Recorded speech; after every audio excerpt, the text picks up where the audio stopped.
Private hospital ఉన్న challenge ఏంటంటే గతంలో డాక్టర్స్ హాస్పిటల్ ఫ్లోట్ చేసేది అంటే వైద్యు నారాయణ హరి అనేది ఒక పేషెంట్ కేవలం డబ్బులు లేని కారణంగా వెనక్కి తిరిగి వెళ్ళిన సందర్భాలు చాలా తక్కువ ఉండేవి. కానీ అంటే రాను రాను ఎట్లయినా ప్రైవేట్ ఈక్విటీ ఫండ్స్ వచ్చి హాస్పిటల్ని అక్వైర్ చేసిన తర్వాత వాళ్ళు స్టాక్ మార్కెట్లో లిస్ట్ అయిన తర్వాత సో ఓన్లీ ఫండ్ మేనేజర్సే దీనికి యజమానులుగా ఉన్న తర్వాత వీళ్ళు కేవలం షీట్స్ లాభదాయకం నష్టం ఎంత వస్తుంది ఎంత పోతుంది ఈ ఎక్సెల్ షీట్స్ చూస్తున్నారు తప్పించి ఈ ప్రజల జీవితాలు ఈ ప్రభావం మీద చూస్తున్నారా అన్నది ఒక క్వశ్చన్. ఇది వైద్య సేవలను ఏ రకంగా ప్రభావితం చేస్తుంది, what are the pros and cons ఈ విషయంలో? అంటే సార్ ఇది చాలా కాంట్రవర్షియల్ టాపిక్, కరెక్ట్గా మాట్లాడానండి. ఎందుకు అంటే మీరు అన్నట్టు కరెక్ట్, కార్పొరేట్ హాస్పిటల్స్ కానీ ఇవి కానీ they are business models, they are not meant for public service. But provided దాంట్లో హాస్పిటల్స్ పబ్లిక్ని అనువదించే వాళ్ళ డెసిషన్స్ తీసుకుంటున్నారా లేదనేది ముఖ్యం. అంటే దీనికి ఒక సింపుల్ ఎగ్జాంపుల్ మీకు చెప్తాను. అంటే మన ఇండియన్ పేషెంట్స్కి ఒక కిడ్నీ ట్రాన్స్ప్లాంట్ ఏ హాస్పిటల్ తీసుకున్నా సమ్వేర్ అరౌండ్ 6 to 8 lakhs మధ్యన ఖర్చు అవుతుంది. ఇది ఇండియన్ పేషెంట్స్కి తక్కువ కాదు, చాలా ఎక్కువ. ఎందుకు వాళ్ళు అంటే ఫర్ ఎగ్జాంపుల్ చెప్తున్నాను, డిఫరెంట్ హాస్పిటల్స్లో ఎక్కడ తీసుకున్నాను.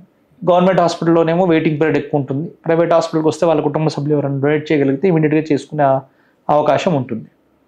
కానీ ఆ 6 to 8 lakhs అఫోర్డబుల్ చేసే వాళ్ళు చాలా తక్కువ మంది మన దగ్గర ఉన్నారు.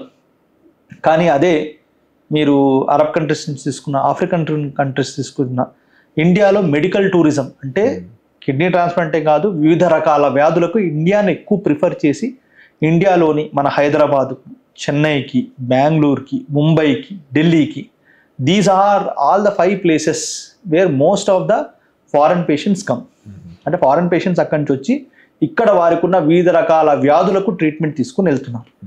ఎందుకు నేను ఆ విషయాన్ని అంటున్నానంటే ఇప్పుడు అదే రీనల్ ట్రాన్స్ప్లాంట్ వాళ్ళ ఫారెన్ పేషెంట్ మన దగ్గర వచ్చి చేయించుకుంటే 6 నుంచి 8 లక్షల్లో అయిపోతుంది అతను కూడా. కానీ అదే పేషెంట్ సింగపూర్ వెళ్ళినా, యూకే వెళ్ళినా, యూఎస్ వెళ్ళినా వాళ్ళకి మినిమం 50 లక్షలు మన ఇండియన్ కరెన్సీలో ఖర్చు అవుతుంది. ఓకే, సో వాళ్ళకి ఆ క్వాలిటీ ఆఫ్ వైద్యం అంత తక్కువలో మన దగ్గర దొరుకుతుంది. కాకపోతే మన పీపుల్ ఎవరైతే చుట్టుపక్కల ఉన్నారో ఒక normal basic life style lead చేసే వ్యక్తి క్వాలిటీ ఆఫ్ లైఫ్ ఏదైతుందో వాళ్ళకు మీరు అన్నట్టు ఈ కార్పొరేట్ హాస్పిటల్స్లో ఉన్న ఆ యొక్క ట్రీట్మెంట్ని వాళ్ళు ఎఫర్ట్ చేయగలుగుతున్నారా అంటే కొంచెం ఇబ్బందిగానే ఫీల్ అవుతారు. కానీ మనం ఆ లెవెల్ ట్రీట్మెంట్ ఇవ్వాలంటే ఆ మాత్రం ఖర్చు అనేది ఖచ్చితంగా అవుతుంది.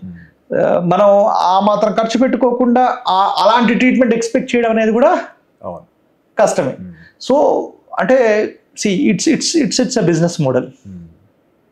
Business model with best service ఇస్తుందా లేదా అనేది మాత్రం చూడాలి. మీరు తీసుకునే అదే మందులు, అదే నాణ్యమైన మందులు, కానీ సగం ధరకే. అవును, మెడ్ ప్లస్ బ్రాండ్స్ పై 50 to 80% తగ్గింపు.